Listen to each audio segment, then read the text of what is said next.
There is a sixth dimension beyond that which is known to man. A multiverse as vast as eternity, as timeless as the Infinity Gems. It is the middle ground between the big two and the indie publishers, between sci-fi and mysticism, and it lies between the pages of the reader's imagination. At the summit of entertainment, the dimension of comics, where a humble service is held. We call this service the Gospel of Comics.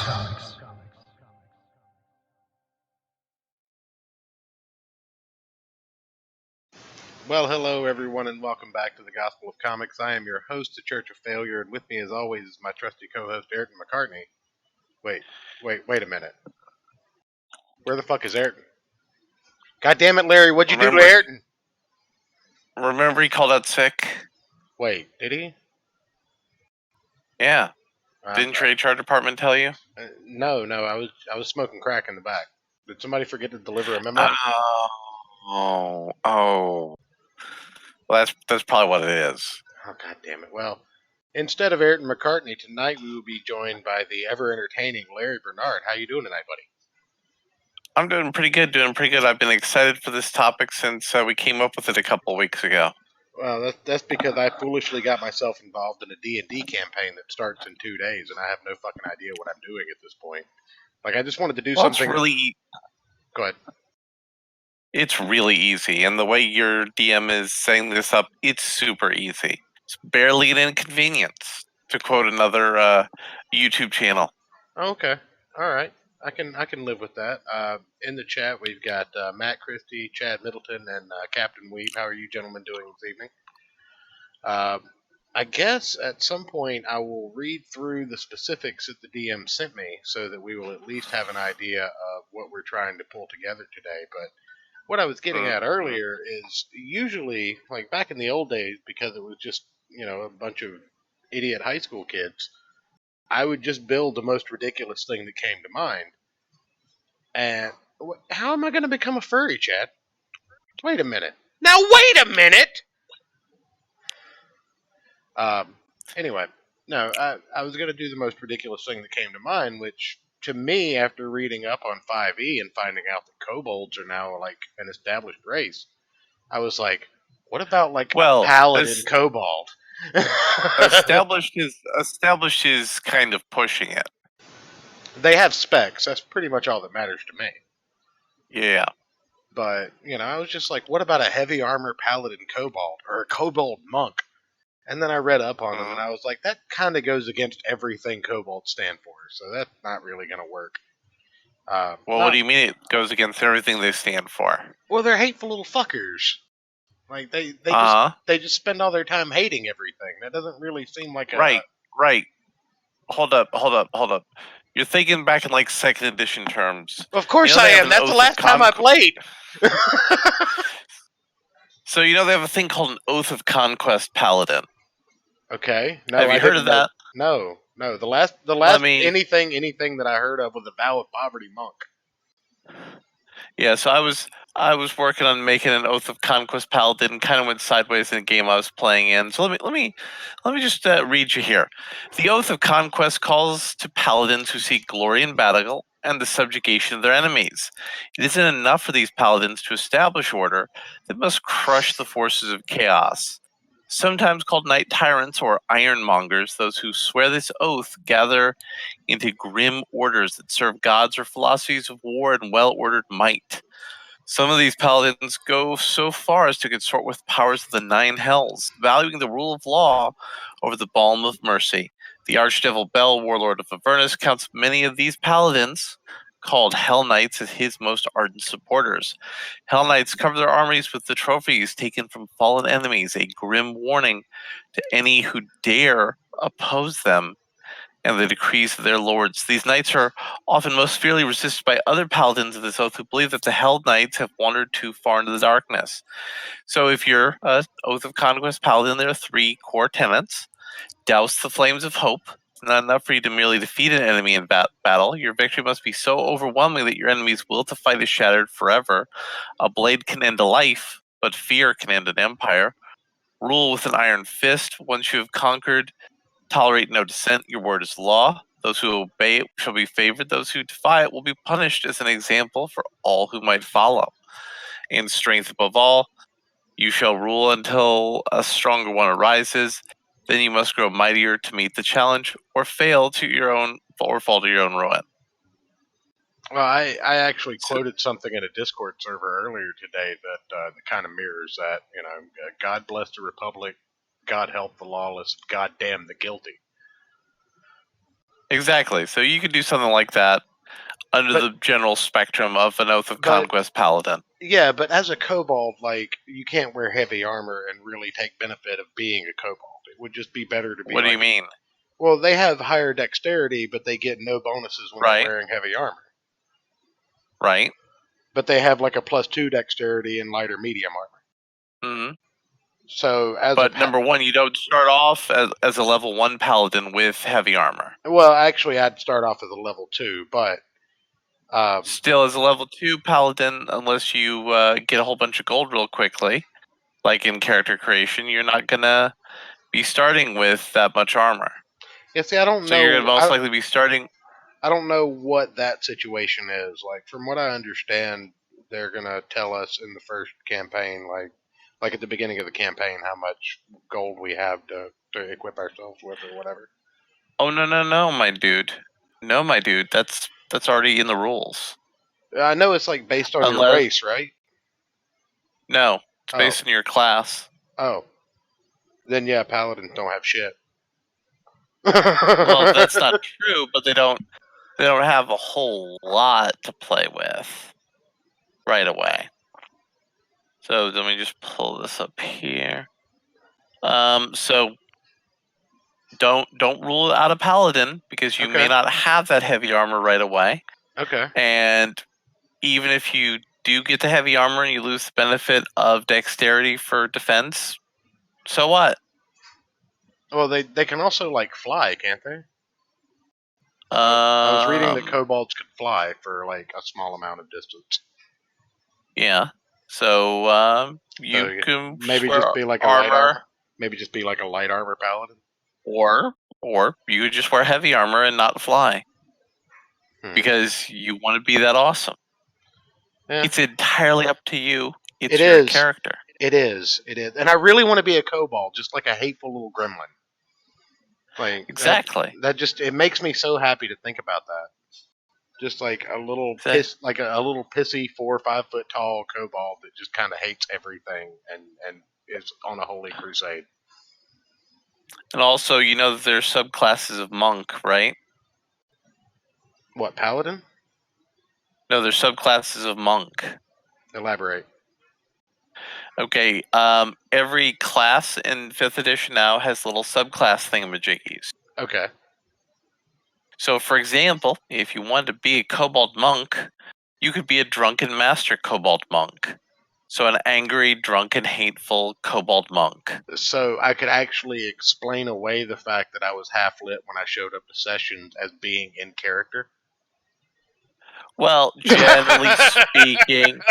generally speaking, that would not work out well. But Alright. you could have your character be a drunken master kobold. He doesn't start off with that. He gets a chance to specialize on that in the 3rd level. Okay. I'm not hating this idea. I've seen Kobold Barbarian in the chat from Captain Weep. Also, Novel Bro has volunteered to help me like work up some form of backstory. So we haven't even gotten that far yet. No, we I haven't know. gotten that far yet. So I know. So first of all, he just may stumble in here at some point. That's all. I'm yeah, warning the foundation stone. The foundation stone is though you want to be a kobold.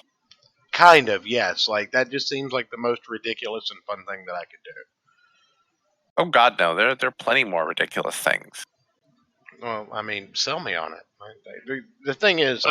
I played a lot of Magic the Gathering, and Mhm. I've seen plenty of elves. I've seen plenty of humans. I've seen plenty of Right. dwarves. I've seen halfling because everybody's read and watched Lord of the Rings. Tieflings never really appealed to me because first off, they strictly said no, like straight evil characters, and if I'm playing a demon, Well, the tieflings, but you're not being evil if you're a tiefling. I thought a tiefling was a half demon. No, Oh, what's a tiefling? not in 5th edition. Wait. They have a genetic defect that is because they have an ancestor who's a demon.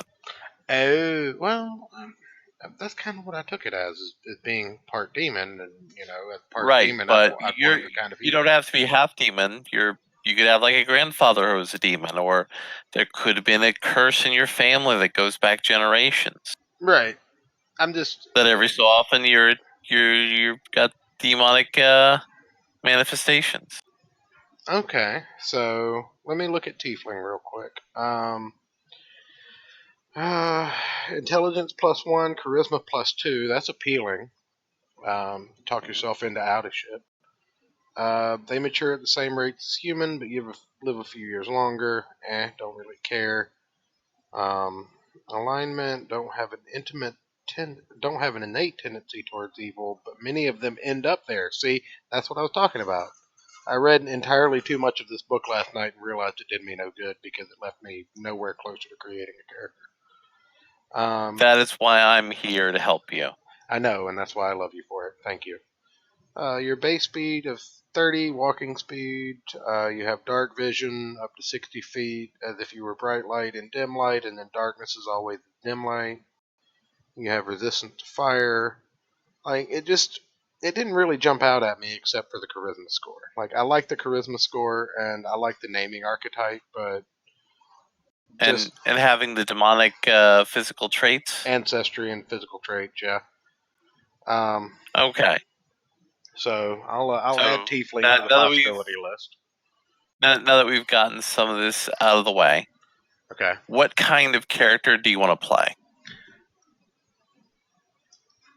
As far as like considering I know no one I'm about to go and sit down at the table with, Mm, I've always kind of been inept in being like a not a lone wolf character or anything like that. Like mm, I don't want to try and sidetrack the campaign to my own mm, whatever, but I've always kind of been weary of playing with new players, so I just always assume that I'm going to end up like working to my own devices within the party. Which is why I wanted to pick mm. something like a paladin or a monk or something, at least somewhat helpful to a party. Like at first I was pretty Well, I much mean, at first I was pretty much every class is well pretty much helpful. well I You have to make an effort to not be helpful.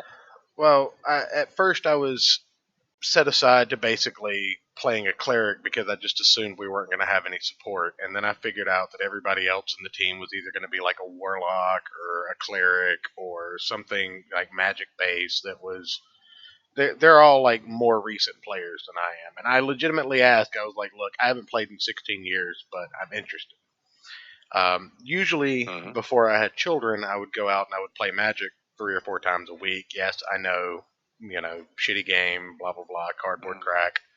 But I've played that game since Ice Age, like almost 20 years.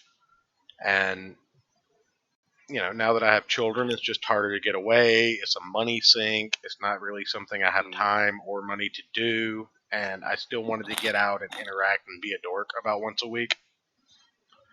So that's where this came Mm-hmm. from. So let's back up to the original question. What do you want to Okay. play?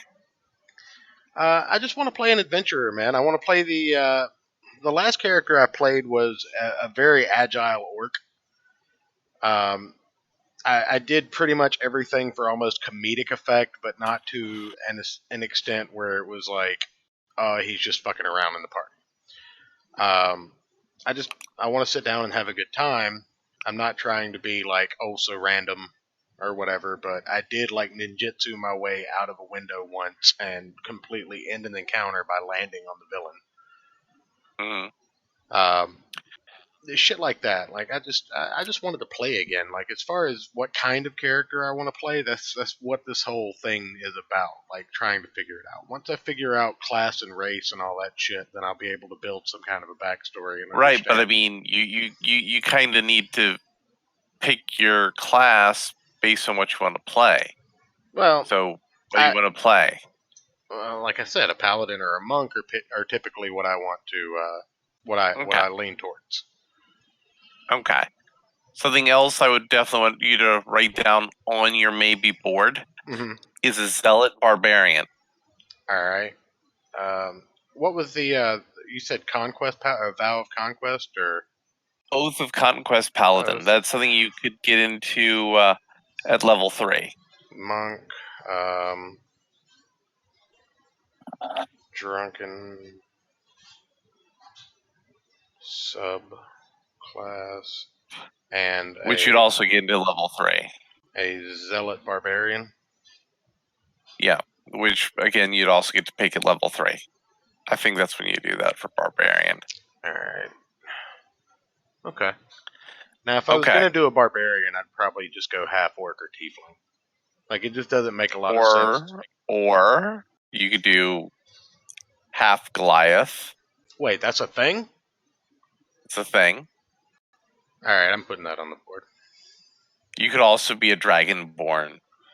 I figured that was a little cliche. I didn't just want to leap to that, like especially after Skyrim.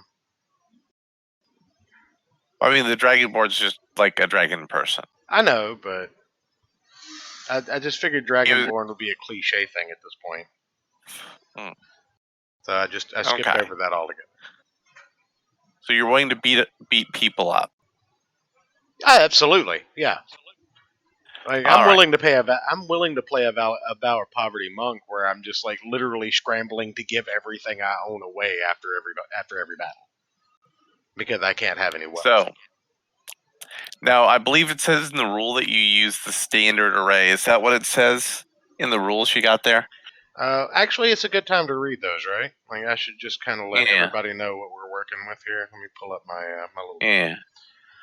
Okay, starting from the top, and I am literally quoting, so fuck you guys for the lexicon. It's not mine. Mm-hmm. Hey everyone, I just wanted to give you some info on the upcoming Descent into Avernus campaign. Avernus. We will be starting with level 2 characters. The following are guidelines for character creation. All 5e classes and races published by Wizards in hard copy are allowed. So everything you've mentioned up to this point falls under that category. Right. Everything I've thrown around falls into that category, right? Right. Okay. Unearthed Arcana can be used with express permission of the DM. I'm too stupid to know what that is, so I don't think it'll be Unearthed Arcana is basically stuff that the developers are testing. Okay. Evil aligned characters are not allowed, which is why I just kind of swore off Tiefling. The campaign lends itself to a more chaotic or neutral characters, and you know I've always kind of been true neutral or chaotic neutral. But you may play a lawful alignment if you wish, which you know I'm thinking lawful alignment, straight monk or straight paladin is pretty lawful. Use the point buy system for stat. Now I have no fucking clue what that is. Okay, so you're using point buy, you're not using stat array. We're not using rolls, no. No, stat array isn't a point buy. Oh, okay. So give me a second to Google the rules on that. While you do that, number 4, for level 2 on, you may roll for health or take average, but you make a decision at level 2 and stick with it, which we're entering the game at level 2. So right. I have no idea what either one of those are. I figured I would just roll for health because live dangerously. Okay, so does it say how many points you get for your point buy? I'm assuming 27. It does not give me a number, so I would go with you on 27 as well. I believe that's what it says. That's actually in the book, though. Okay. Then, yes, I'll go with those numbers, and if she gives me any more points, then I can distribute them at that point. Yeah. You can create your own personality traits or background as long as you stick with published stats, abilities, etc. We'll get to that. We'll get to that in a moment. Okay. So let me mention. Let me mention. Okay, go ahead. Okay, one more.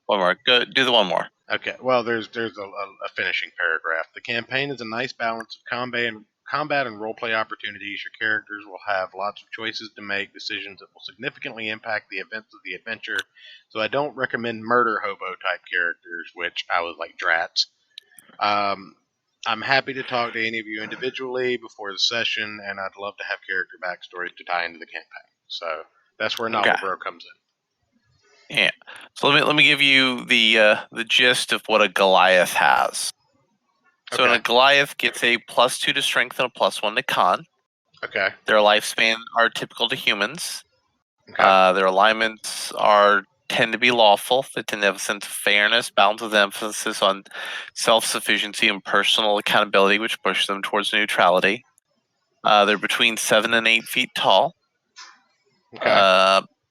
30 base walking speed. You get proficiency in athletics. You could focus yourself to occasionally shrug off an injury when you take damage. You can use your reaction, which is part of the action economy, to roll a d12, add your constitution modifier to the number rolled, and reduce your damage by that total. So basically, once per a typical action round. Not an action round, excuse me, once per an action sequence before a rest. Okay. Like once per day, basically. Basically, I'll double check what that is in the action economy. After you use this trait, you can't use it again until you finish a short or long rest. So you get a little bit of extra healing. Powerful build. You count as one size larger when determining your carrying capacity and the weight you can push, drag, or lift. You're acclimated to high altitude, including elevations above 20,000 feet. You're also naturally adapted to cold climates. Wait, are you telling me I could be Hodor? You could be Hodor in this situation. I'm not hating this. I'm definitely not hating the Hodor idea, Second. but I don't know Let me how just- well that would play out as far as role playing goes, or how much people would It's hate fine. that. But well, I'm talking about the party itself. Like, what are they Yeah. going to hate me for doing this? Probably, but you know, I may never No, have it's to see fine. them again. So it's in the book is where it says point buy. So you got your book handy. Look for what the point buy What page? thing is. Oh, never mind. Look in the back of the I'll go to yeah. the Look at the contents. table of contents has it. Mm, The default is I'm showing 27. background, equipment, customization, ability scores, adventures, combat. No. Look at the back. It says point buy. I'm showing it's 27 though. Is the standard. I'll go to the index.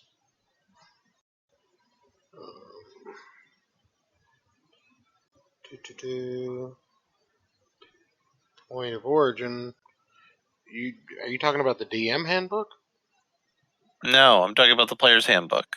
The 5e player's handbook doesn't say anything about point buys in the index or the table of contents. Give me a second.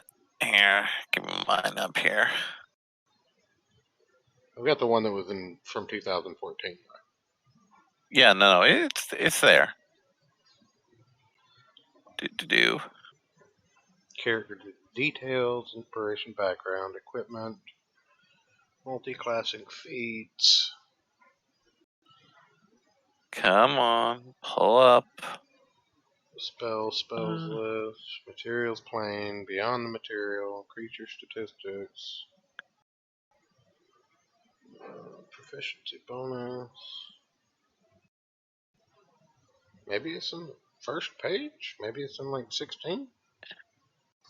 It's early in there. Tiers of play. No. Gaining a level, constitution, come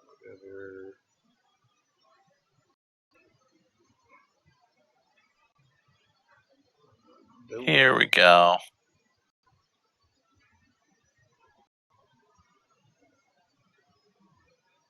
Determine ability scores? Is that what it is? Yeah, determine ability scores. It should be around there. Alright, 6 abilities are described in Chapter 7. Ability scores. Your first game I played, we had to roll 3d6 down the line. Yeah, that's how I used to do it. That's how I'm used to doing these things. Yeah, no. I just want to confirm it's 27 because I normally don't do that when I play. you so have it's been a 27? bit. Yeah, in your Dungeon Master's Okay, so option, you can, customizing ability scores. At your Dungeon Master's option, you can choose this variant for determining your ability scores. The method described here allows you to build a character with a set of ability scores to use individually. You have 27 points to spend.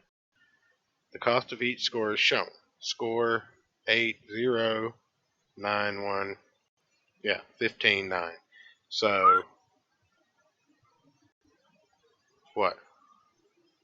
So you got 27 points to spend. Right. And So everything if you can wanna be a make it- base of 8 for 0. Right, that's free. Yeah. Now, if you play Goliath, you get 2 extra to your strength, 1 extra to your con. Okay, so strength would start out as 10 and con would start out as 9 off base without a point. Right. And I can take negatives to my ability scores by lowering it beneath 8. You could, if that's what you wanted to do. Well, I'm saying I So could be let's- excruciatingly uncharismatic for 5 extra points. Right, but if you're going to play a paladin, that's That's a bad idea. That's gonna be it's a bad idea. So, just to But give a you an monk- idea. A kobold monk, though, wouldn't have a lot of charisma. Sorry. Exactly. So, if you want to get to 10 to everything, that would be 9 total points to Right. put you 10s across the board. Okay. So, obviously, you could do better than that. Right. And we put you up to 10s across the board and 17 in your strength. That's 18 points. Okay, so I'd still have 10 to spend. Boost your con up to like 14. That's 22. Wait a minute. I'm not reading this right. Hmm. Ability scores modifiers. Right.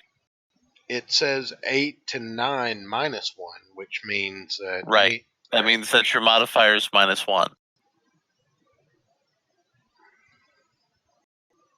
not my ability points that I can spend. Like I don't get No. 28 if I put 8 in something. All right. Let's start with the basics. So, charisma. Okay. 8's free, no points. Okay. 9 costs you 1. Mm-hmm. 10 costs you 2. Right. 11 costs 3. 12 4. costs 4. 14. 13 5. Yeah. 14 7 and 15 9. Yep. Right. So, you basically get your bonus for race, and then you spread out the points as you see fit. Now the bonus goes in the. If you look on screen here, do you see the stream? Give me a second. I wasn't looking. Okay. Because I was in the middle of doing stuff here. Give me a second. Wait, what? A friend of mine is saying that there was a little video oopsie doopsie here. We're still running live, right? I think so. Everything looks good to me. Let me double check here. Do. I fucked up the link before the show started, but I fixed it. All right. Like, the Give me a chat's second. still So running. Yeah, I'll pull this up here. Give me a second. Okay. Because somebody I sent it to said, "Hey, the link was bad. I didn't realize the link you had sent initially dropped." Oh yeah, my bad. I'm a terrible human being. Yeah, that's fine. It happens. Come on, YouTube. Load it up for me. Oh, come on, YouTube. Come on. You can do it. Her. You can do it. So All right. Mute tab. All right, I see the character sheet there. So I've got this pulled up in All right. Illustrator, so I can just kind of like type directly into it and save it and print it off. Yeah. So now let's look at the kobold under the rules as written. Okay. So for kobold, you take a -2 to strength, Right. and you get a +2 to your dex. All right. And you get dark vision. You get grovel, cower, and beg. As an action on your turn, you can cower pathetically to distract nearby foes. The guy I played with had his kobold pee on people. Until the end of your next turn, your allies gain advantage against all enemies within 10 feet of you that can see you. Once you use this trait, you can't use it again until you finish a short or long rest. Pack tactics, you have advantage on an attack roll against a creature if at least one of your allies is within 5 feet of the creature, and the ally is incapacitated. You got a little sunlight sensitivity. That's an oopsie doopsie. Oopsie. So let me go around here. You can play a turtle. A what? You know, a turtle. That wasn't in my book. They're a turtle person. I assumed that much. Beat them with the holy book. Yeah. And while peeing on them, Novel Bro. Yeah. You can play a cat person. A Khajiit, yes. No, they're called Tabaxi in Dungeons and Dragons. I'll call them Khajiits. You get a bonus to dexterity and charisma. You get dark vision. You get feline agility, which allows you to move once a turn in combat, double your movement. All right. And you can't use it again until you stay put in one place. You got claws that you can claw people with. You have a natural talent for perception and stealth. Okay. So that's another interesting choice. There's Kenku, where you're basically a raven person. That's interesting. It's almost as interesting as a kobold. How do you spell that? Kenku. Okay. You're an expert at forgery. Well, You have advantage on all. I don't know how you knew that, but yes, I am.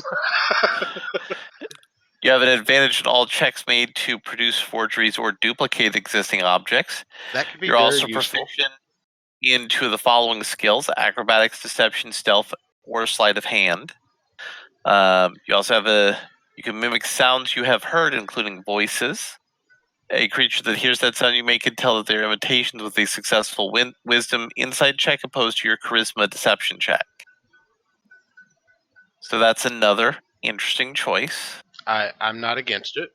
I just didn't know it was again, I have a player's handbook and a monster manual that I got from someone who gave up playing. Yeah. So there's a whole bunch of other things. Let me double check that. Here's one. Also, Centaur it looks like is available. Not about centaurs. I don't want to know how they have 2 rib cages. Like I don't want to think about that. Why not? It bothers me. Keeps me awake at night. All right. Alright, so we'll go here. So yeah, so those are some of your interesting choices you can make. Alright. Also, you have Azamar, who are like anti-tieflings. I'm not against that. Azamar? Azamar. Aasmir. You of course have dark vision. You have resistance to necrotic damage and radiant damage. You could just heal something by touching it once a long rest. You can do a light cantrip. And there's 3 subclasses: Protector, Scourge, and Fallen. Okay. And let me see here. Let's look at Scourge. It doesn't say what. Scourge Azamar get a bonus to Constitution. Starting at 3rd level, you can use your action to unleash the divine energy in yourself, causing a searing light to radiate around you. It causes damage to people who are jerks. Basically, seems about right. Yeah. Fallen Azamar get a bonus to Strength, and they get the ability to do necrotic stuff. And Protector Azamar are more your standard Azamar. Okay. Well, So those are just some of the many options. I think honestly, as interesting as it would be to be Hodor, I think I'll save that for if I get a second campaign with these guys. So we'll put Hodor to the side with the half Goliath. Okay, so you're gonna want to do the Kobold still. Well, I'm looking hard at Kobold or Kenku, and if Dragonborn's on the table, So let me not just ruling it out as a let me just give paladin you a or little. monk or a Let me give you barbarian. just a little. Let me give you what the Dragonborn can do. Okay. You get a breath weapon. Okay. Yeah. I've got That the you can. I've got the Dragonborn in my book, so Yeah. So there's that. So you get all the stuff that's in the book there. Pretty easy peasy standard. So now you need to ask yourself what you want to be when you grow up. I want to be I a know paladin who's lost admittedly- his faith, or a monk that shows up drunk and has an excuse because he's a drunken master. Okay. So like the Oath of Conquest Paladin, they've not lost their faith. There is an oath Okay. for paladins who have lost their faith. That's a different kind of paladin. Let me pull that one up. Yeah. That was But, actually one of my Oath of- original Ultima Online characters. Was have you read any Twain? Mark Twain? Yeah. I've read a whole bunch of Mark Twain. Are you familiar with the Green Knight? Yes. That was me. Ah. Yeah, that was me in Ultima Online. So I was the Green Knight who was like, I was like a vampire and shit. I had been like forsworn. It was deep. I did that shit for like 10 years. right on. So let me find.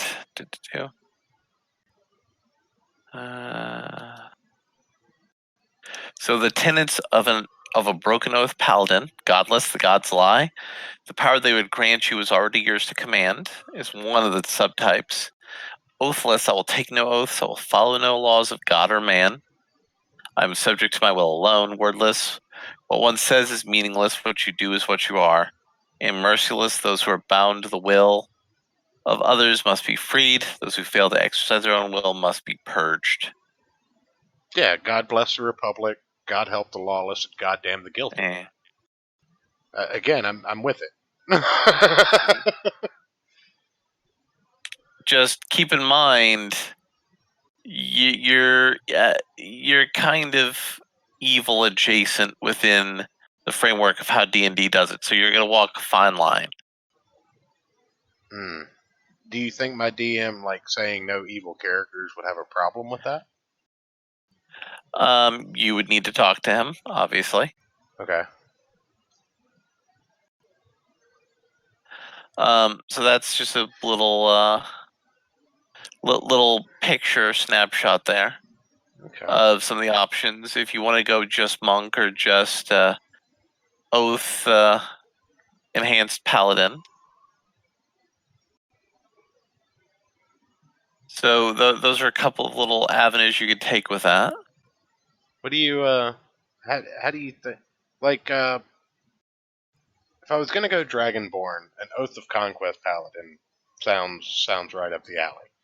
But if I was gonna stick with Kobold, I like the idea of a Kobold as a Broken Oath Paladin because, I mean, from what I read about Kobolds, because they weren't in a book, I had to look that shit up online.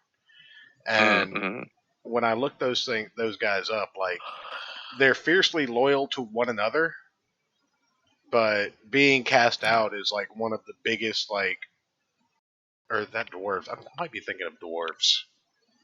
Yeah. Let me look kobolds back up. Dragons. 5e. Okay. Wrong thing. Go ahead. Keep going. But if you're making a Oath of Conquest paladin, you dropped out. Did you die? I think you died. He's dead, ladies and gentlemen. Yeah. The one I Okay. made. Everything you said before you dropped out, like I didn't hear it. That's why I was still Oh, give me a second here. talking. Okay. So anyway, what I was saying is I played an Oath of Conquest paladin in a game who was a teddy bear person. Okay. And it went horribly wrong because one person basically made him, instead of like Kratos bear, made him Hitler bear. Because I decided that he became a violent, aggressive warrior teddy bear because his teddy bears formed a colony on a aggressive section of the moon. There's a teddy So bear they had person? to get Like. well, in my friend's game, he made up a teddy bear race. Oh, okay. And I thought, instead of being like I'm Mr. Cuddles, the protector of the youth and innocent, it's like I'm Cuddles, the dark conqueror. Felt like a more amusing idea. All right. So, yeah, kobolds have a strong social structure, and they stress devotion to the tribe. So I was thinking the right thing there. So a cast out kobold that was all pissy about it and had taken up with paladins. And decides he just wants to, vanquish some people and show that he's good enough by conquering them all. Well, they do. They really do like shine on taking slaves. Yeah, but most of your new blood 5th edition campaign groups aren't going to be pro-slavery. I mean, I don't think anybody is, except maybe the slavers. Yeah, exactly. But exactly. no. So let's conquesting. We're That works. So yeah, let's go with that. Let's go with a kobold paladin. We'll shit or get off the pot here. We'll go with the kobold paladin with a. So go ahead. The big things you want to keep in mind is obviously your wisdom and charisma are 2 of your big saving throws. Right. Okay. You also use wisdom and charisma for things. All right. But you're going to be a paladin, so you need to be strong. Strong. And you also need to have some constitution, because you're going to get injured, and you're going to have other scenarios. Now, how does the point buy system work with, like, your stats increase when you level up? I'm assuming. Yeah. So how does that work in a point buy system? That once you level up, we start at level 2. That's why I asked. Right, but I mean, once you hit the level where you get the stat block increase, you just add it. Oh, okay. So let me put a thought into your head. Okay. So to get yourself into a cobalt where you could actually have some degree of strength, that's going to be a 9-point sink using a point buy because of the -2 to the stat. Well, what I'm looking at on the D&D wiki, Cobalt traits, you've got, let's see, your ability score increases your dexterity by 2, but I'm not seeing where your strength decreases by 2. Okay, so maybe this is a different one then. On 5th edition, Cobalt variant, 5e race variant. Now, okay. I'll link this to you, and you can look at me and tell me. This is homebrew page. Yeah. Never mind. Kobold. I think that's Xanathar's Guide to Everything. D&D guide. Let's see. Kobold type. Yeah. Dark vision. Okay. Traits. Speed. Walking speed. Ability score. The dexterity score, which goes up by 2. Okay, so it's just that. Okay. So this isn't like one of the older versions where they gank you. No. All right. I'm not seeing that. This is on October 19th, 2019 on dndguide.com. Okay. And so that's fine. It doesn't denote any kind of homebrew or anything. It's just giving me straight. It's basically that's like fine. A new page in the player's manual. So I'm going to go with that, and if they tell me to nerf my strength, I'll be like, oh, goddamn it. Yeah. So under actually, that's in It's It's under actually in Volo's guide. It looks like. Give me a second. Yeah, so under dexterity. So under dexterity, in this little circle, do I just put a 2 that's my wraith bonus or whatever? You add the 2 to whatever your final Oh, so that little is. what's that little circle for? The circle is where you put in your Like bonus after you come up with your total score. like a buff or It's like armor bonus no, or no. something? No. Remember where you said there's a certain number of points you get every level, every 2 levels you have in the stat? Yeah. Oh. That's where you put that number in. Okay.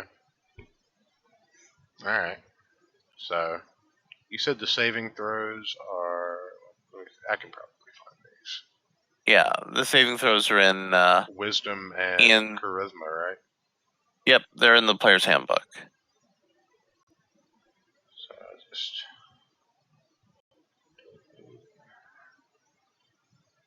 What the fuck? That's bullshit.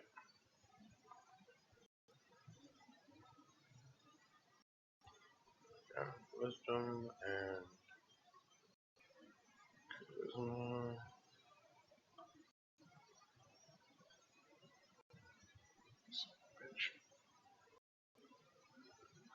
Alright, so there's that. We haven't done the whole stat thing yet. It says background here. What is that? Backgrounds we'll get to in a minute. Okay. Don't worry about XP right now. Alignment. Not evil. And technically, you don't actually have to have an alignment. Man, it gets me in the mood. Actually, according to the book where they're posted in, which is Volo's guide, you do get a -2 to strength for kobolds. You do? Okay. So I'll take if it. you do the kobold though, just to let you know, it might be more reasonable for you to be a monk, just from a stat standpoint. So a drunken Because you only got 20. Yeah, drunken master kobold may be your better option if you're wanting to do the kobold. Okay. Because you don't need to be strong to be good at punching as a monk. No, you don't. That's a dex thing, isn't it? Yeah. That changes my saving throws, right? Yes, monks have different saving throws. Alright, so let's go monk. I'm glad I'm doing this now and not waiting until Thursday. And to think I could have done it last night. Instead of reading a fucking book that didn't help me. Mm-hmm. He tried to warn me. Everyone, he tried to warn me. I'm just stupid. I did. I'm a dumb building, and I should listen to my betters when it comes to certain things. So let's say the monk saving throws are. Oh, I haven't gotten there yet. I was just fixing the character sheet. Pull up the book here. I have the completely legitimate digital handbook, so it takes me kind of a second. As you do. So you need wisdom, you need dex, and you need con as your principal positives here. Let me skip over to 76. Alright, Monk, Magic of Kai. Alright, so, unarmored defense, martial arts, hit points, 1d8 per level, so I'd roll 2d8 for my base hit points. Mm-hmm. Okay. Plus your con modifier for each die roll. 8 plus your constitution modifier, yep. So, armor, no proficiency. Simple weapon, short swords. There's a weapon proficiency. Use artisan tools or musical instrument. I could be a tuba monk. You could. Saving throws, strength and dexterity on the saving throws. So that makes up for the fact you're gonna be taking a little ding on the strength score. Okay, so strength and dexterity. All right, and then I'll make a little modifier in red here. -2 and +2 for when we get there. Alright.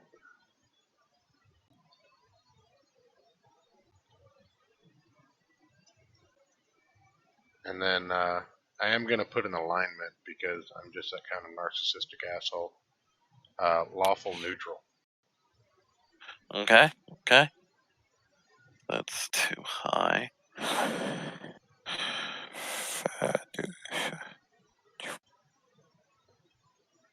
Alright. Now, under skills, you get 2 acrobatics, athletics, Well, history. hold Okay, up. we're not So there. let me give you what I think your best point spread's going to be for your ability scores. If we do this as a drunken master monk, Okay. 9 strength, which would be a -1 ability score. 15 dex. 14 con. Now that's 9 after I take the -2, right? 9 after the -2. Okay. 15 dex, which give you +2. 14 con, which would also give you a +2. 11 intelligence, well, which doesn't give you a bump up for anything, but realistically, you would have a point to spend somewhere else, and it's not worth it to put into anything else other than intelligence for this character. Okay. Wisdom is 14. That'd give you a +2. So your +2 from your wisdom modifier and your +2 from your dex would give you a natural armor of 4 Okay. as a monk. So my armor class would be 4? It would be +4 from the base armor class. Okay, so I'll make like a small note under armor class +4. Yeah. Okay, and what about Because charisma? basically you'd be charisma 10. Now, if you want to be uncharismatic, we can give you a ding there. And we can take that point out of intelligence. And we can boost up your dexterity to 16. That would give you 5 for your armor. So go down to So if 10 you want in to be intelligence and what, 8 to charisma? 9 in charisma. Hmm. So that means you'd have 2 -1s. You wouldn't be very strong. And you wouldn't be very charismatic. People wouldn't like you. But you're also a kobold. I don't need to be very strong. But as a monk, I'm going to be squishy. Mm-hmm. And as a kobold, So that's why I'm going to be squishy. So that's why the 5 points to armor when you can't have armor proficiency is very good. I think I like the idea of lying to people because I hate them as opposed to, Yeah. Well, lying to people is okay. So basically, your starting armor is 10 plus 4, so you'd have 14 for your armor class. Okay. If you do this point spread. That's where I'm sticking. I'll stick with that. Okay. So All right. So now we get to go to backgrounds. So go to that section in your book.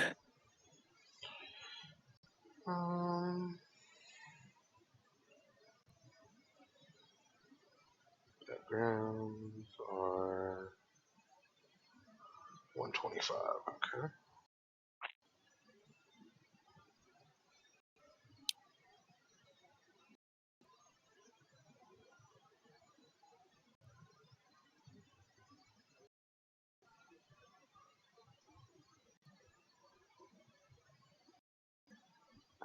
Okay. Proficiencies. Each background gives a character a proficiency in 2 skills. Skills are described on Chapter 7. Languages. I do need to fill that in. Kobolds have languages. They have Common and Draconic. So those are your 2 languages. So let me give you some things that sound like things you would want for your character. charlatan, although that's basically you'd be wanting to pick sleight of hand for the dexterity bonus. And then Where there's am a I putting disguise this? kit. In background? No, that'd be the background if you wanted to use that. So there's charlatan, which is sleight of hand because you wouldn't be very good at deceiving people as a charlatan. And then there's a disguise kit and a forgery kit that you get added on, but you don't get any extra languages. Okay. Let's see here.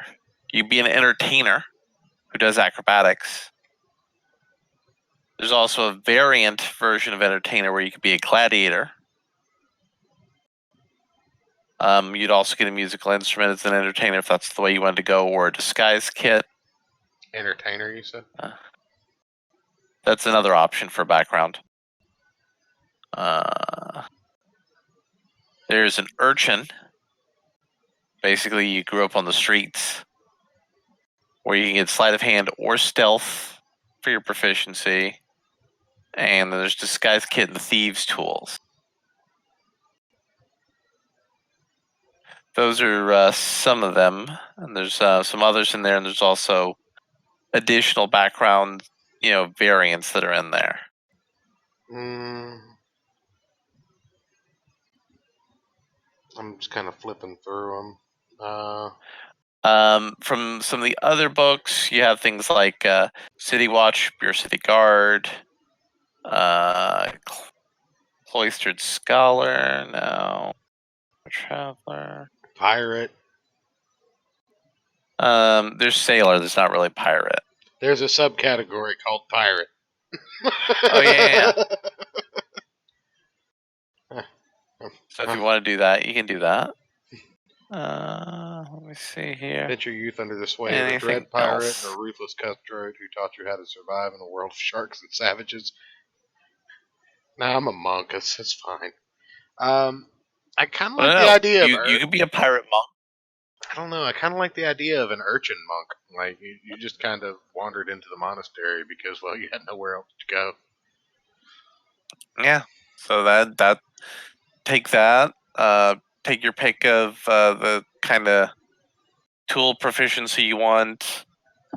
Take your language, if any, and then you've gotten your background done. Now, backgrounds set you up with the personality traits thing he was mentioning, your DM, but I get I get a bonus language because I'm an urchin. I don't think so. Let me double check though. You said pick a language. Right, but not every background gives you a language. No, that's entertainer, isn't it? Well, like all sorts of different ones give you a language. So, urchin, you do not get a language. However, also as an urchin, you only get 10 gold points. Yeah, no, not. Well, I'm a monk. Kind of fits with the whole poverty thing. And your equipment is a small knife, a map of the city you grew up in, a pet mouse or a token to remember your parents by, a set of common clothes, and a belt pouch containing 10 gold points.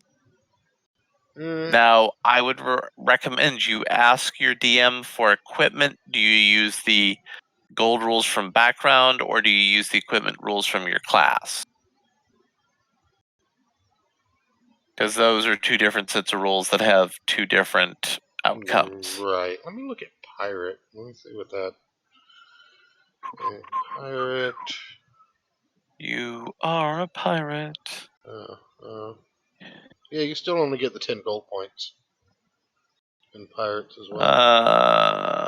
Right. Hermits get 25. Entertainers 15. And what's the other one you suggested? Charlatan, which I don't know is a criminal. Oh, charlatan, right there. Okay. 15.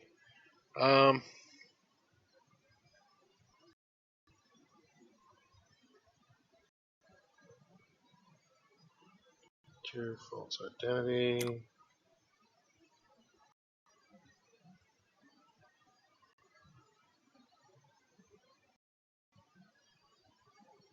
Well, the whole forging document thing sounds useful. But at that point, then I'd need to be a Kenku. Because you would get a double bonus to that. No. No? You would just get advantage on a roll if they stacked up like that. Oh, okay. Which is basically you roll 2d20s and you get the best of them. Okay.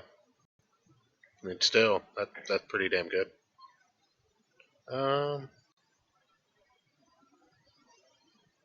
Talk to the man. You have to find a place to perform, usually in a tavern, possibly with a circus or theater. No, that sounds terrible.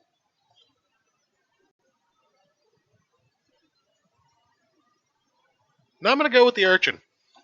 I'll take the beaten path. Not against it. Okay.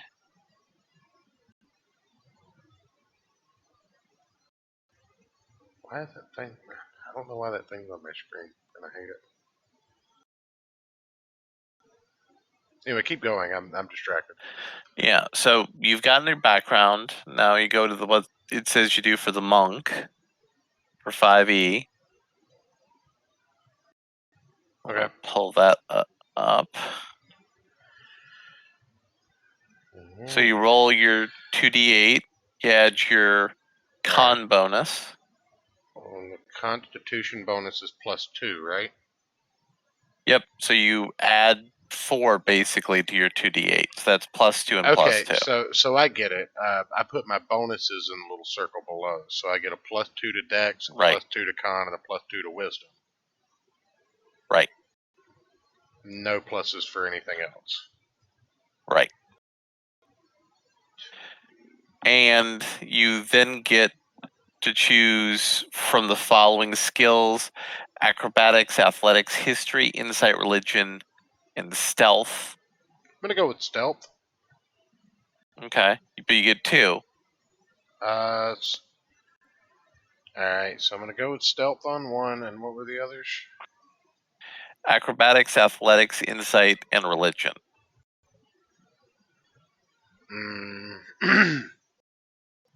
Acrobatics.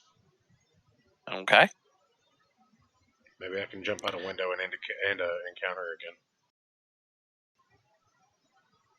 Now you get a martial art, which means that you can do a 1d4 attack as a bonus action. You can also use dexterity instead of strength for attack and damage rolls, including with your monk weapon. You know what could be a monk weapon? My fist. You know what else could be a monk weapon? What?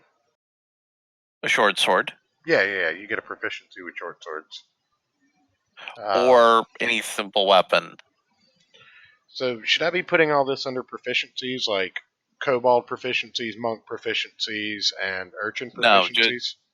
No. No. You just put them wherever it says to put proficiencies on there. That's You what don't I'm need saying. to. Give me a second. Let me look. That's what I'm saying. Should I be putting all this shit under like because I'm typing it, so I have room.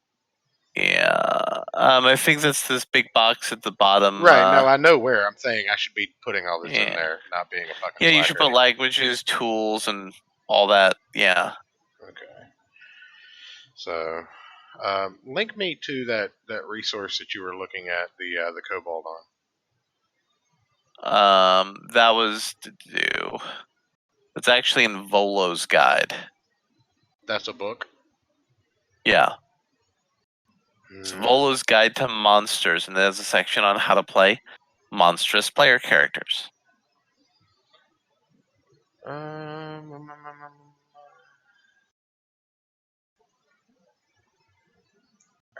so I was hoping there would be like an up of it online. In Volo's Guide, Kobold Pitiful, D&D Beyond. Oh, here we go.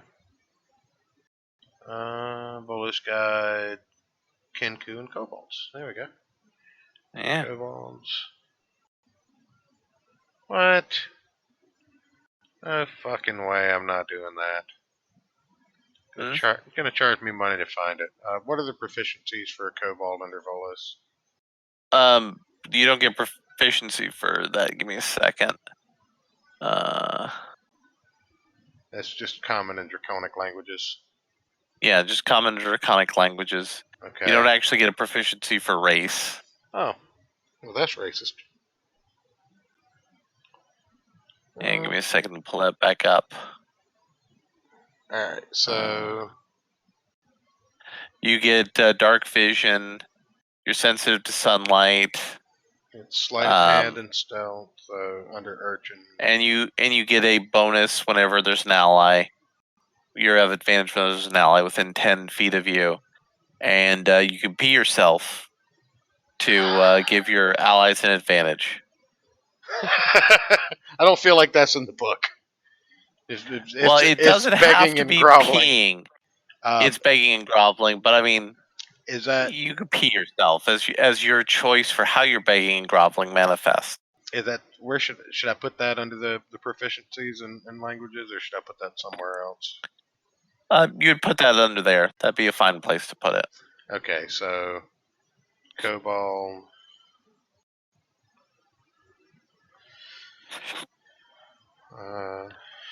Dark vision,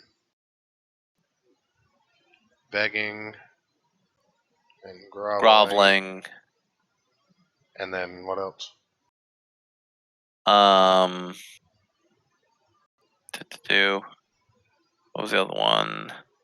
You get a bonus of advantage whenever there's an ally within 10 feet of you in an attack. Bonus when ally within 10 feet during attack. Alright, and because I'm an urchin, I get a proficiency to sleight of hand, stealth. I get the tool proficiency.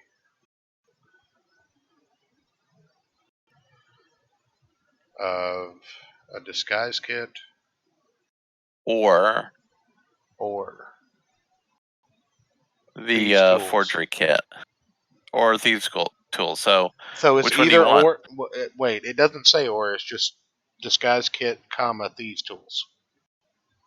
It's usually either or. Mm.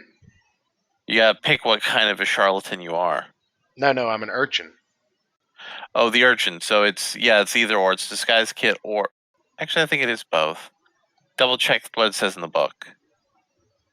Tool proficiency, disguise kit, comma, thieves' tools. Okay. So you have those there, and you have proficiency in doing those things. Okay. And then equipment. Small knife. So there's actually a spot for equipment. Oh, that's what that is. I need to view. There we go. That's why that's not there. Okay. There's a spot for equipment. Where the fuck is it? Parents, backstory, treasure.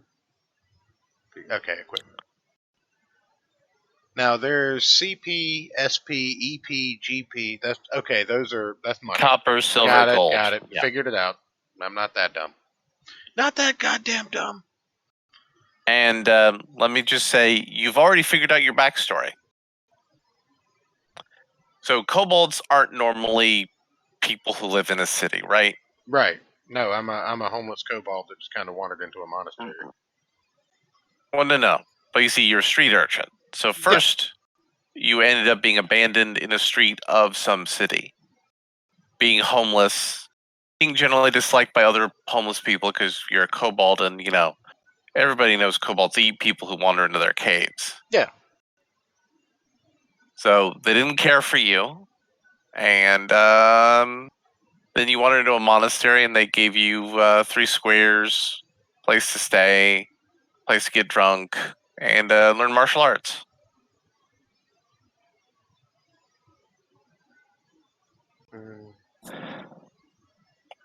So you pick your martial art weapon, you take your darts. Generally speaking, quarterstaff is such a simple weapon. Literally anybody can use it. And generally speaking, most DMs aren't really all that saying, no, you can't have a stick. Most DMs don't give you shit about that. So my typical monk build is sword, darts, and quarterstaff. Okay. Pull that down here real quick. But that's me. You could pick some other kind of martial art weapon. I mean, I'm not against That's a simple weapon. swords, Yeah. darts, So I mean, you quarter staff. All three, as Yep. far as like that's what you fuck with,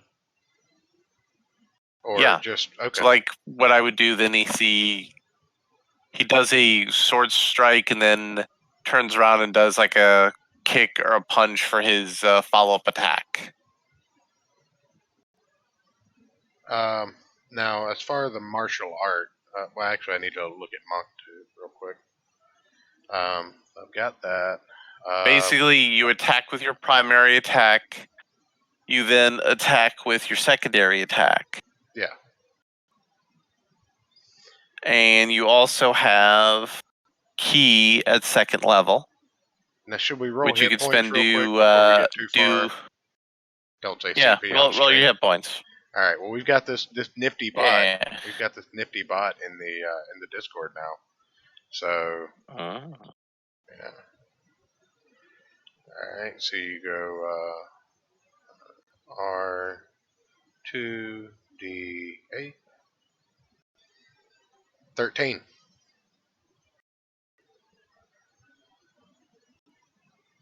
All right, and that's with the +4 for your con bonus. So 13 plus 4, 17. Nice. How do I have a constitution? So that'd be 17. How do I have a +4 constitution? Because you have the odds. It's +2 for each dice. So it's 4. Okay. 13 plus 4. I'll just put 17. Yep. Okay. So you got 17 out of a possible 20. That's not terrible. So you did pretty good. Yeah, I don't hate it. And I have a screenshot of the roll. Now. Now you have some important things that involve ki. You have 2 points of ki, I believe. Let me double check that. Yeah, you have 2 points, I believe. And you can use it for various things. The one that is most common to use it on is Flurry of Blows. Immediately after an attack on your turn, you can spend 1 ki point to make 2 unarmored strikes as a bonus action. So you can spend a ki point and go sword attack, first bonus punching attack, second bonus punching attack, third bonus punching attack. So you can attack 4 times in 1 round as a monk. That's pretty awesome. That is pretty awesome. You can also spend a ki point to take a dodge action as a bonus action on your turn. Now you get 2 ki points per day. I'm assuming, right? Per long rest, and then it goes up as you go up a level. Per day. Any long rest, I assume, is pretty much per day. Basically. And you can also spend a ki point to disengage or do a dash action as a bonus action. So this and comes your from jump being is a monk. doubled for the turn. Yep. So let me pull up that portion because that's the next spot that I need to do. Also, your speed is your 10 feet faster when you're not wearing armor or shield. Which monk? Right. Alright, so the monk proficiency bonus, you have unarmored movement plus 10, 2 ki points. You also have unarmored defense and martial arts. So what do I do with that? Well, unarmored defense is the thing where I mentioned you get your dexterity bonus and your wisdom bonus is your armor. Ah, okay. So if and the martial arts is that. So if I do put armor on, I lose those 4 armor class points. You lose those 5. You got 5. Oh. So you go from 15 down to whatever your armor actually is. It was only 14 is what I put in. No, we jiggered it so it's 15. No, I kept the charisma. Oh, you did keep the charisma? Okay. Yeah, so then it's 14. Yeah. And then, okay, so proficiency, simple weapons, and short swords. Let me put that shit in here. And yeah.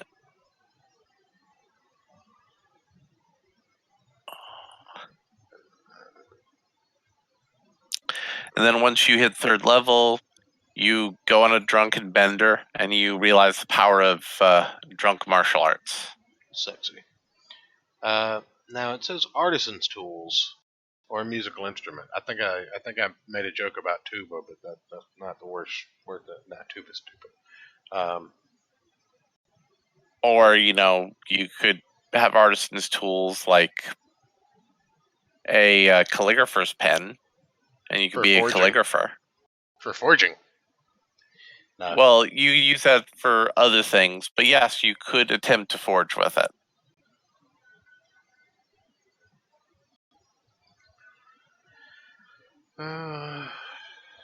What other artisan's tools are there? Literally any type of artisanry you can imagine. Interesting. But I'm an urchin and a thief, so I think I need an instrument. Okay.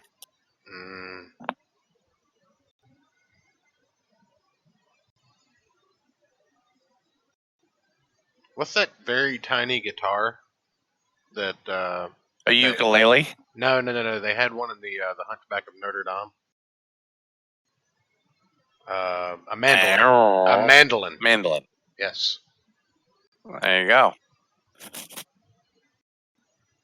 I mean, you gotta have something to do when you're homeless and not stealing things.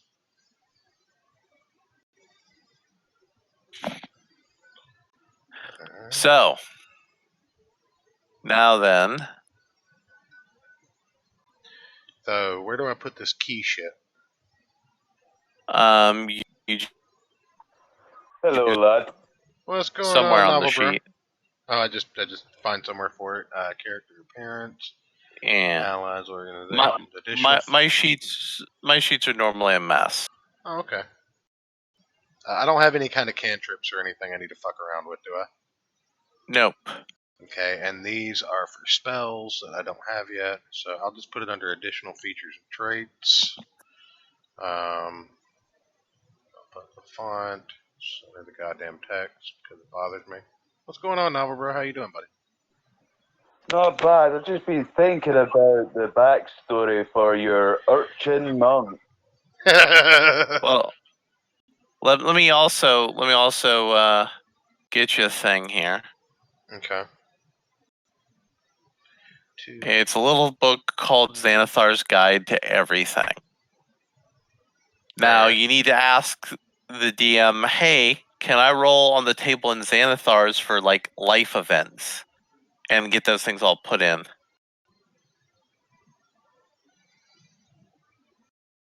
Good idea. Explain to me what you just told me to ask somebody. What was that? I said, explain to me what you just told me to ask someone. Can I use Xanathar's book? Ask the DM, can I use the life events table in Xanathar's Guide to Everything? Alright. So you can then roll on a random table and have shit happen to your character. Some of which can give you money and other things. It'll also give you, like, family. I don't know that they would because it gives you money and they didn't specify it in the. I'm assuming if that's why I would ask. Let's see if anybody said anything about it.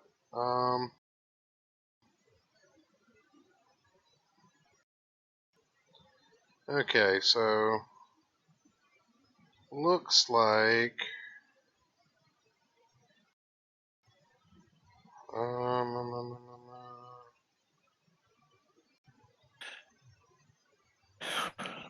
these guys are already picking weapons and shit. We've got a cleric.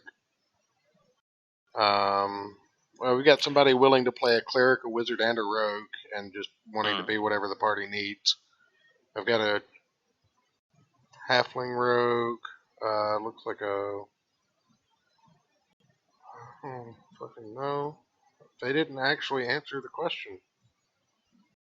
Yeah. Somebody put out what is Now- everybody playing, and no one actually answered the fucking question. They just bantered a bit. So you want to add some additional flavor for your character? Roll a d6. Oh joy. Here we go.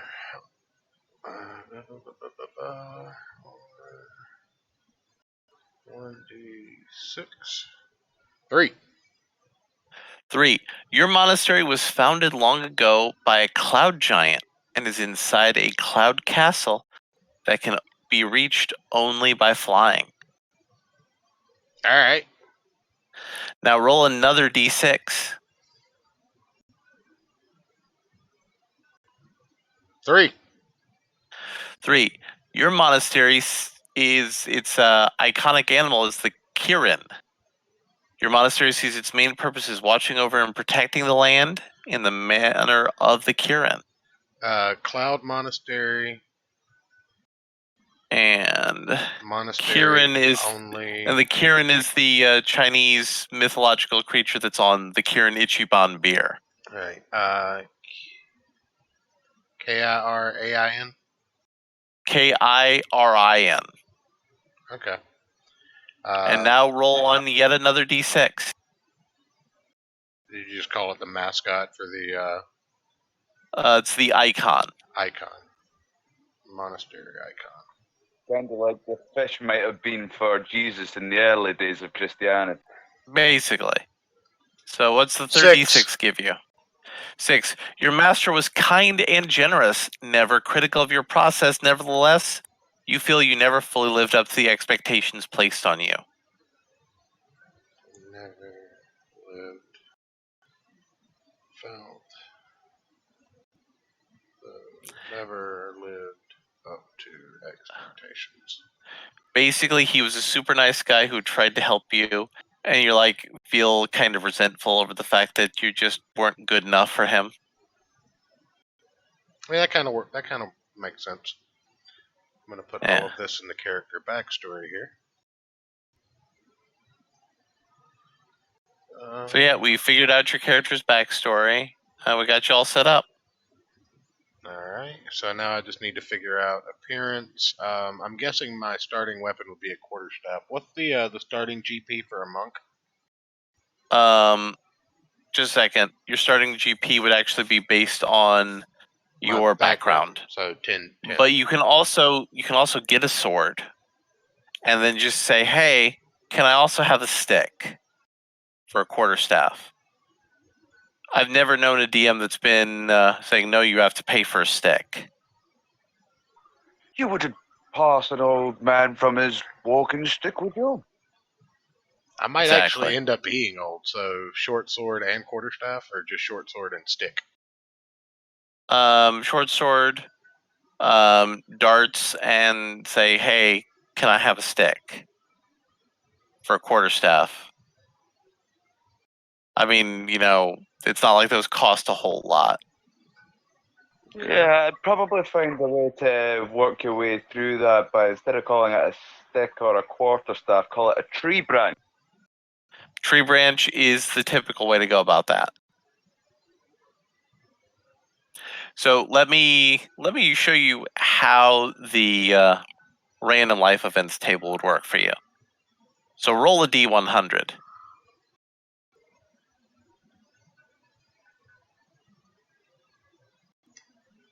59. 59. You know who your parents are or were. I do. You do. You know your parents. Now roll another d100. Okay. 56. 56. You were born in the home of a healer or a midwife. Roll a d10.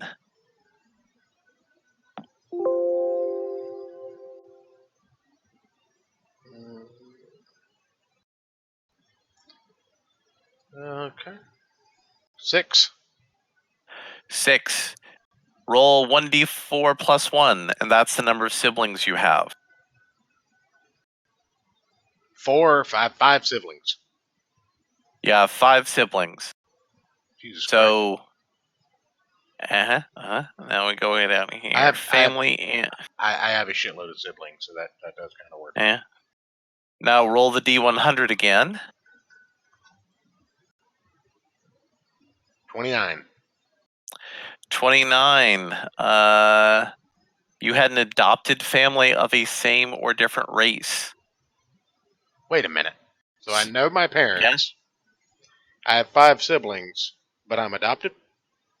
Right. But knowing your parents could be your adopted parents, or they could be the people who took care of you after your kobold family just left you in a city street. And they taught you how to, live on the street. Okay. Roll a D4. 1 second. I'm throwing all this in so I can figure out how to work it in. I'm not. Yeah. You're not gonna, not necessarily gonna keep it all, but. Right. God damn it.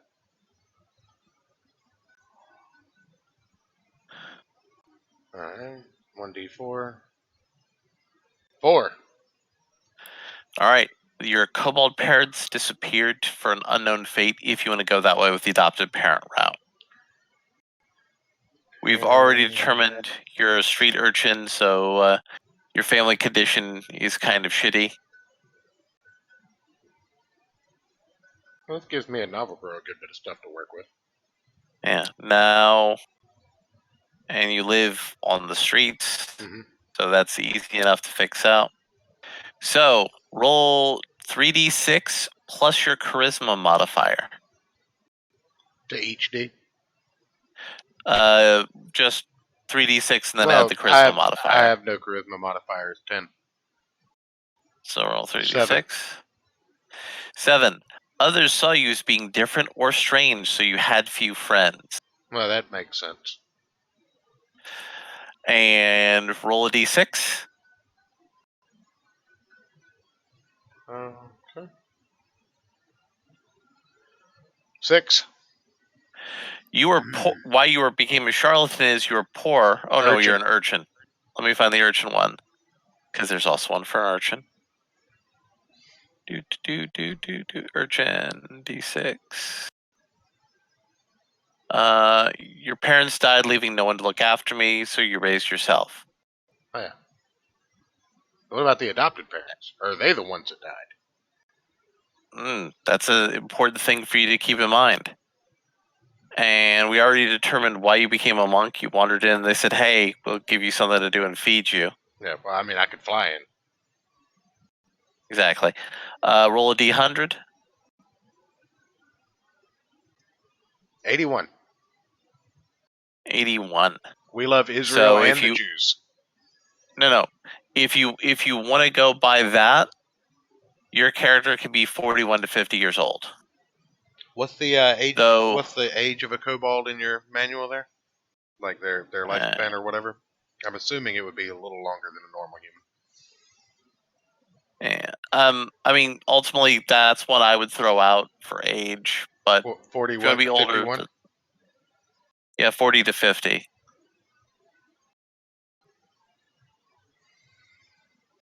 And the main purpose of that is to. Oh, that could be really fun. You play kind of like a straight monk, but then you roll up on a locked door or some shit, and I can pick the lock. Exactly. Oh yeah. Oh, how'd you figure out how to do that? You're a monk. Oh, well, grew up on the street and shit. Okay, I like that. Exactly. That works. Yeah. Exactly.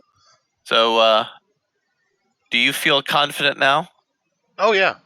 No, And this is why I told you don't need to read all that crap. Well, now I have to read up on the whole monk and Kai Point business and figure out now, am I supposed to put martial arts somewhere? That's just the bonus 1d4 attack that you can do.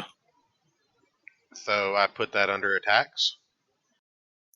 Yeah. Okay, so martial arts. You get a 1d4 bonus action attack on every attack. Wait. So.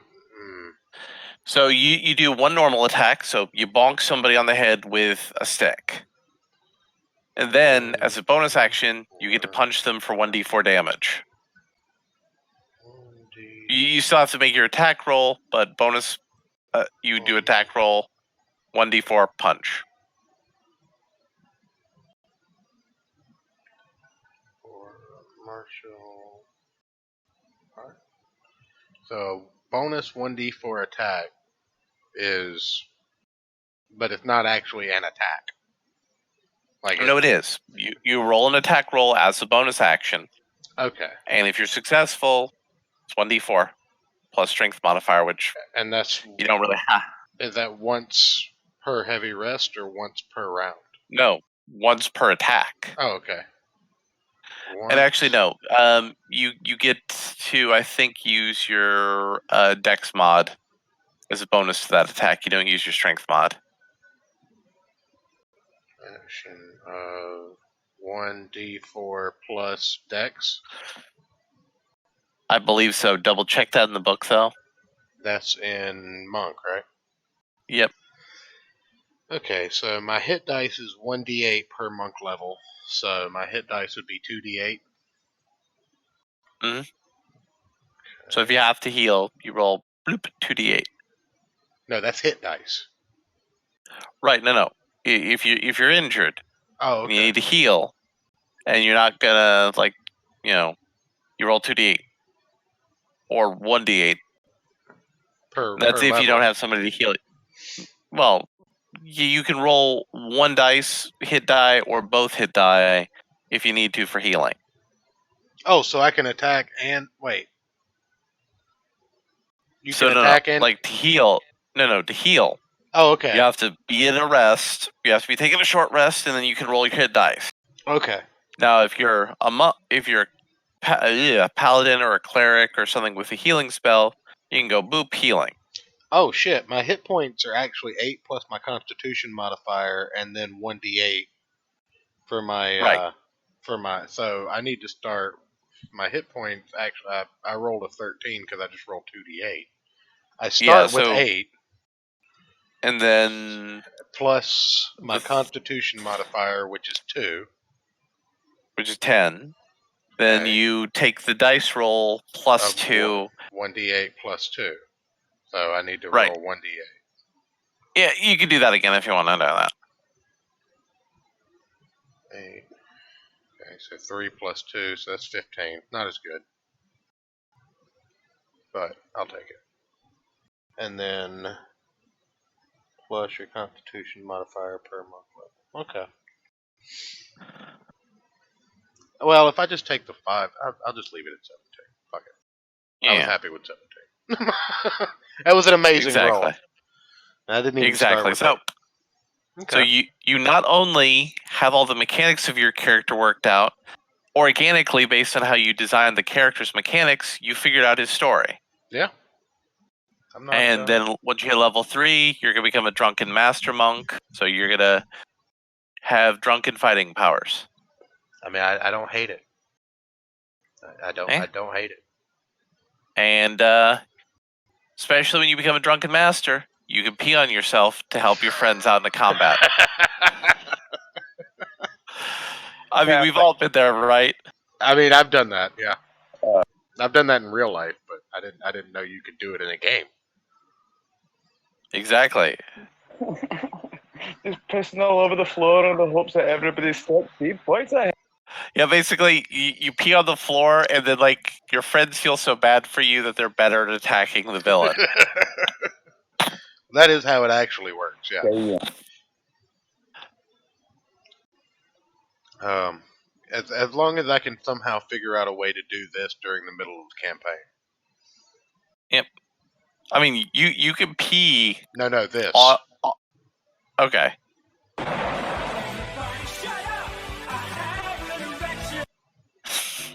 I mean that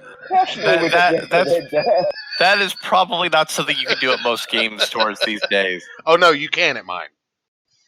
Okay. Yeah, it's a Jew singing it. It's okay. Just don't pee while you have an erection.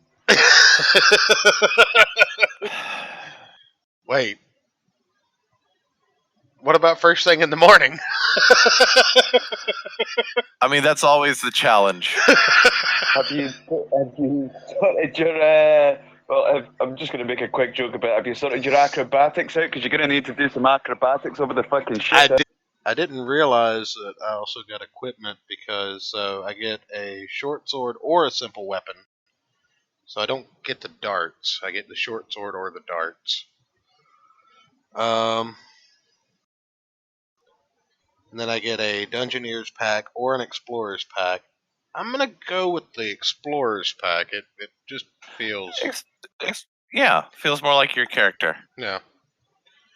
Explorer. So I'll drop the darts. I can probably pick those up on my own. Explorer's pack. And oh no, I do have 10 darts. Yep. My bad. I didn't So you see could. that. Yep. So you're all set and ready to go. Alright. And then I can request my tree branch. Now I just have to fill in the specifics, but that should be simple enough. Yep. And You have like your that little background table thing I had that really fit all nice and together. Like, you had some kobold parents who abandoned you, and then you had some folks who looked out for you when you were a street urchin. Or they were killed dead. by an assassin. Who knows? And then they're kobolds. They probably left for smokes and never came back. Fucking Newports, man. They ruined so many lives. $8 a pack. What is this shit? Now, just bear with me here. When it says hit dice, that's just for hit points and my healing. No. It's for hit points and for healing, yeah. Okay. So, I don't have... Also, certain spells, the number of hit points you have will be important. So, like sleep, for example, targets a certain number of hit dice creature. So, it goes from lowest hit dice creature to highest hit dice creature. So, but that's not something you need to worry about. That's something the DM takes care of. Okay. Alright. So basically just kind of make sure I'm pretty... Beginning at 5th level, you can attack twice instead of once. That's pretty interesting. Starting at 6th level, your unarmed strikes count as magical. I'm okay with that. Alright, so I just need to become kind of familiar with where the fuck I'm going as a monk. Where is the... I'm just looking for the drunken thing. Where's that? Way of the Four Elements, Elemental Disciplines. Then it skips straight to Paladin. Cloak of Shadow, nope. It's not in my guide, I don't think. The Drunken Master, I'll have to look that up. That's the Way of the Open Hand. Right. The Drunken Master is also in Xanathar. Okay. Which you can get on the Trove, which is a website for purchasing books totally legally. Yes, 100% legal purchases. Yes, that's what I was going to say. I definitely, I do not recommend anyone illegally download books in mass volumes and upload them to their digital tablets, which is not what I have done at all. So I may or may not have that book because I'm not a degenerate. I'll just have to look for it tomorrow. But yeah. Okay. I'm okay with this. Novel Bro, you want me to send you this little descriptor of backstory, and we can work on coming up with something outrageous to bother the people that are running this game? Yes, I think we can work on something like that. Since you've got all the tiny little details there, we can surely find something to piss somebody off. Right. Yeah. Now, it would have been interesting to have made a paladin kobold, but that strength negative, that makes it really hard to pull off a kobold paladin And be somewhat useful. Yeah, that would actually kind of qualify as not being useful. Yeah. So yeah, you lived on the streets for a bit, then you wandered into a monastery. They taught you how to be a monk. And the important thing you need to determine is, why are you out adventuring now? That's the last bit of the character backstory you need to sort out. Okay. Okay. I don't hate it. Let's see. Now, Yeah, actually, no, there is that's one more easy thing. enough to I do figure. need a name. I definitely need a name. Leroy Jenkins can't be my name. That was just a placeholder. Old Greg. I'm old Gregor Clegane.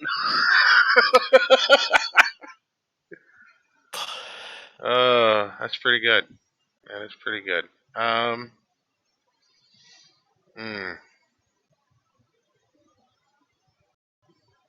Ooh.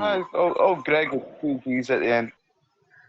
Oh, old Gregor Especially Clegane, though. Yeah. That could work. I mean, especially if I am old. Way to find face. Or, you could be drunken Mark Wade. You could tell people to fix this now. Fix it now, Ethan. Actually.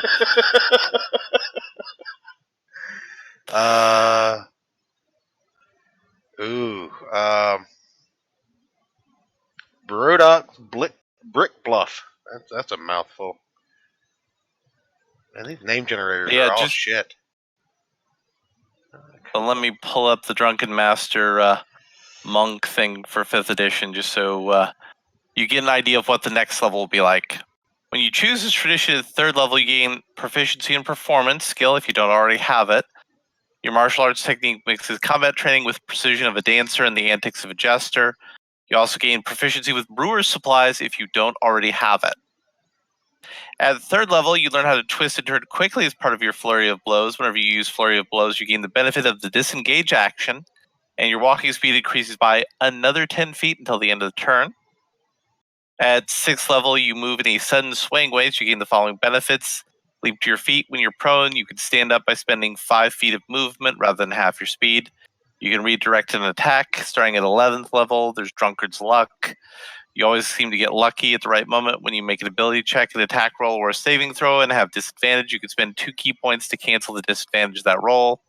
And at level 17, Intoxicated Frenzy, you gain the ability to make an overwhelming number of attacks against a group of enemies. When you use Flurry of Blows, you make up to 3 additional attacks with it, up to a total of 5 Flurry of Blows attacks, provided that each Flurry of Blows attack target a different creature this turn. All right. So you can punch a lot of people. Yeah. I'm surrounded. Oh no. This is the best thing that's ever happened. Let's see here. Why is this? Oh, what, really? I'm not buying that for $1. And this is going to be a Descent into Avernus campaign. Yes.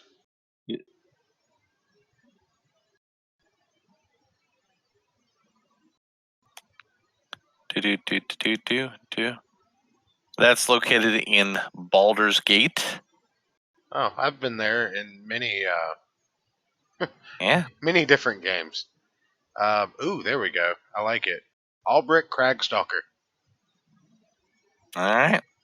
So anyway, I have assisted you in coming up with an awesome Dungeons and Dragons character. You have. And I look forward to hearing how that plays out. I died 5 minutes in. It was great. I peed on myself.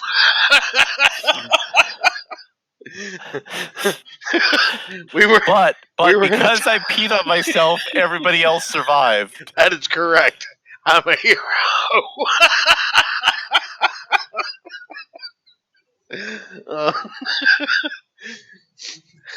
I died a hero, covered in urine. All right. Well, that'll work. I definitely appreciate it, man. I'll talk to you all later and say it. Right. I'm sure I will bother you again once I get everything fleshed out and just let you look over everything and finalize it before I take this to a table. Yeah. And I think I figured it out as well, the last segment, the reason for adventure, and I've just put that in the DM. Okay. All right. Yeah, we'll work on that a little bit off of. We'll work on that for. Let's see. Yeah, what deadline we looking at here? I start the campaign at 7 Eastern or Thursday. Plenty time. Plenty time. So let's see here. In fact, no, wait a minute. It's Wednesday now. That's tomorrow. No, not tomorrow. Thursday. But I've enjoyed this. Last segment, the reason you have to adventure. Oh yeah. Okay, yeah. We'll work on that. I'll get the appearance and the description up. I want to thank everybody for hanging out with me. Let's see here. Cartoon, I saw you dropped in, buddy. Didn't wanna fuck up the flow, but thank you for stopping by, man. Arcanus, good to see you here, buddy. I will probably bother you as well. And yes, we do love Israel and the Jews here on stream. I guess so. In Minecraft. Just got caught right in the back of my throat, like, I guess I'm gonna need to accept. Yeah, well, yeah, of course. Well, I mean, the royal we. Not everyone on stream necessarily, but the royal we, the channel owner, the one who doesn't necessarily. I mean, I do, but I don't even want to make that joke because they'll just ban my channel. Oh, remind me to tell you about my idea for a secondary channel after the show. I don't want to spoil it. I want to premiere it to everybody when I have it ready to go. But I have a fucking brilliant idea that'll probably be more popular than this channel will ever be. But I still think it would be amazing. Oh. Well, I'm definitely gonna keep eyes peeled for that, then. All right, buddy. But anyway, thanks. Thanks, Larry Bernard. You don't have to jump off yet. We can hang out. Thanks, Matt Christie, Chad Middleton, Captain Weeb, everybody for hanging out.